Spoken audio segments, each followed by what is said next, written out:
So talk to me about the corporate job and the shift. I mean, a lot of people work corporate while they're pursuing their dreams. Oh, yes, absolutely. Sometimes the corporate takes over the dreams, and Ooh, sometimes the dreams take over the take over the job. So you yeah. got to talk to me because I could like really relate with that. So Yeah, in my journey, the dream took over the corporate. But shout out to my corporate company because the whole time I was there, I was still DJing, I was still rapping, and they supported it. Like if we were viewed like we were on a local television show, they would like play it around the campus, which was pretty cool. So I've always like I have no regrets for being there because they always supported. I've DJ company events at the location. So that was really cool. They were a very supportive company. But one day, like I worked corporate America for 10 years and the Lord was like, but I complained about it after a while. I mean, it was an analyst job. You got out of college, that's what you want. You got a good desk job and you're doing what you love. That's a good paying job too. Yeah, it was. It was, gosh, I miss it. But the point is, but I remember the funny thing though, I wanted it, but I guess I always still knew what I wanted in the back of my head. Because even the first thing I bought with my money that like my first paycheck was like a whole little studio bundle. Okay. I was like, yeah, so I definitely still wanted it. So that definitely was still in the back of my head. But I worked corporate America for 10 years and I've been complaining like the last probably 5 years. I had tried to shift. I ended up moving from San Antonio to DC to shift just to get a different atmosphere. And then Radio One was in DC and I knew that. After 10 years, God was like, quit your job and move to Atlanta. First, he was like, move to Atlanta. And I was like, well, I was on the federal side of my job. I was like, well, there's no federal side of this job here. Like, I was like, I can't move to Atlanta, Lord, and keep my job. That's not going to work. And so after confirmations and all that, I literally quit my job and I moved to Atlanta. And I was like, okay, cool. Here I'm gonna pursue radio and DJing. I have a company called Eclectic Music Enterprise. I was like, I'm just go with it. I'm gonna register it. I'm gonna go ahead, step out of here on faith. Thank God for family who lived in Atlanta.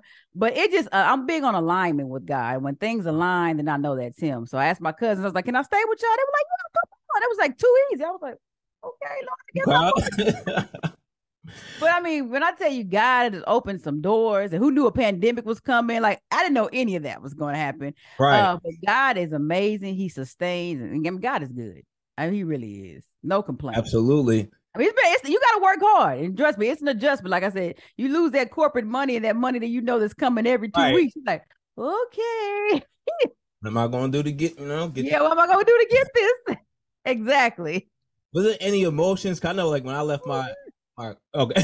Talk to me about that. Like, were you like very excited? Were you scared? I mean, some people are so scared to like just leave a job knowing, I'm gonna get 2 weeks pay. This is guaranteed. I know what's going on every 2 weeks I'm gonna start something new and it might not take off till 3 months later or 4 or 5 months or even a year or 2 years. Like what was your thought process? Oh, I was like, I think I was going crazy. Like it was so funny because my roommate at the time was my best friend. And I was like, hey, I'm not gonna renew the lease. And she was like, what?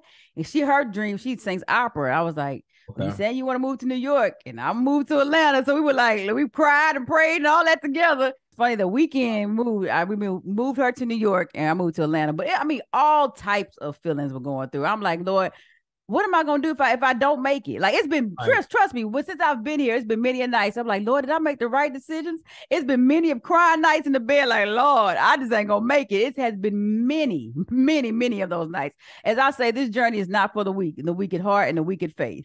But one thing I will say is, I know people always say it's a cliche, God has never failed me yet. And I just say God has never failed me because He's not going to fail me. So I just keep out that yet perspective. Because I'm like, okay, He's not going to, if He told me, and if I heard Him correctly, and these things are lining up, I have to work on my crazy faith. And I do have some crazy faith. My family was like, you literally moved from city to city. I said, yeah, because I know God's got me. Like, trust me, it's been some nights where I'm like, I'm just going to pack up and go home. It's been some like, the ugly crying nights. Like, and I'm an ugly crier. It's been some ugly crying nights. Like, I just ain't gonna make it. God has sustained me. Like I said, I'll focus on that not yet part because I know that He's not gonna fail me. But trust me, it's been some crying and some praying in this house. Sometimes my neighbors probably thought I was crazy. No, that's real, And I don't think it hit me till I got here. Like I really just did this. Like I literally just picked up and moved. Big shift. And that's big. Like you gotta be courageous to do that. A lot of people are not. So I applaud you on that. Definitely. Thank you, guys. This is a struggle out here in these streets, though. But yes. If you're enjoying the content you're watching right now, and you want to level up and create vibes at all the events you DJ at, well, make sure you subscribe to us right